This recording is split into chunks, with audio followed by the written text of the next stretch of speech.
In the quiet village of Bhavanipur, where the air smelled of wet soil and cow dung, where the wind danced with wheat stalks, and the azan echoed through mango trees, lived a boy named Zayed.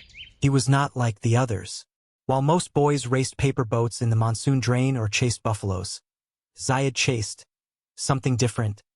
Ideas, dreams, questions. He didn't have bookshelves, but he had an old radio his late father left behind. He'd open it up, tinker with wires, bring it to life.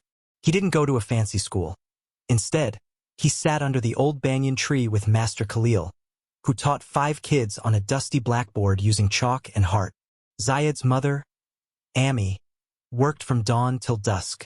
Her hands were rough from grinding wheat and plucking cotton, but her love was soft like the dough she kneaded each morning. Beta, she'd often say, we may be poor, but our intention must be rich. And Zayed listened. He helped neighbors fix water pumps, he taught smaller kids to read. He even built a wind fan from old scrap to cool his goat shed. He didn't know it yet, but something inside him was already shining brighter than the stars.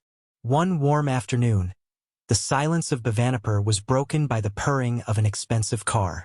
A man in sunglasses, wearing shiny shoes and a pressed suit, stepped out. A businessman from the city. He had come to donate a water filter, but he brought with him something even more powerful. A glimpse of another world. Zayed watched in awe. The man had a glowing screen that moved when he touched it. A device that showed talking people from far away. A world Zayed had only seen in ads on the chai shop TV. And then something happened. The man dropped his tablet. It wouldn't turn on. Villagers gathered, clueless. But Zayed stepped forward. Quietly, he tapped, twisted, rewired, and in 2 minutes it blinked back to life. The businessman stared at him. Where did you learn this? Zayed shrugged. From the radio. I took it apart. A lot of times. The man smiled. That smile, that very moment, became Zayed's door. A few days later, a letter arrived. A full scholarship to study at one of the best tech schools in Metro City. Housing, food, everything. But it wasn't a choice between school and school. It was a choice between worlds. That night, Zayed sat under the stars with his mother. She held the letter in her hands like it was fire, both beautiful and dangerous. She had tears in her eyes, not of sadness, but fear. Fear of losing her boy to a world she didn't understand. Amy, I want to learn. I want to build things. I want to make something of this life. She didn't say much, just pulled him into her arms, kissed his forehead, and tied a thread of prayers around his wrist. Promise me you'll never forget where you came from, Zayed. Never let the city change your heart. The next morning, the whole village gathered. The imam gave a small speech. His little sister cried. His goat followed him to the bus stop.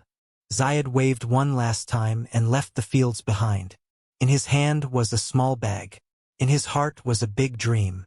Zayed's first steps in Metro City were nothing like he imagined. Tall buildings loomed over him like giants. The air smelled of machines, not mud. No one smiled. No one greeted him. Everyone rushed. He was taken to a giant school with elevators, touchscreens, and air conditioning. He looked around, confused, lost. In his simple kurta pajama, he felt like a leaf in a storm. In class, he couldn't keep up. The screens moved too fast. His classmates laughed when he asked questions in his thick accent. Village boy, they'd whisper. He sat alone at lunch. He missed the sound of roosters. He missed the banyan tree. He missed Amy. One night, he climbed to the school's rooftop. The city lights sparkled, but they didn't warm him. He looked up. Are the stars different here? He whispered. And then he said to himself as a tear rolled down, I came to shine. I won't stop now.